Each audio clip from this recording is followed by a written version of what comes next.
Alright guys, got a Cadillac here, came in, diagnosed that it had a fuel pump problem. Alright, no start condition. This is my way of verifying it. It won't start, so let's see if let me tell you what I did. I put a little gas in here, ran it through the PCV valve, or tube, or whatever, behind the throttle body. Again, it's a Cadillac. Let's see if it works.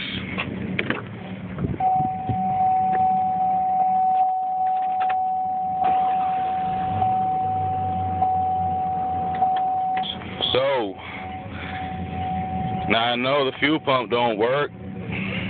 Get down there, see if it's getting power. If it is, means the fuel pump's out. But this is how I'm going to drive it into the shop. Y'all have a good day.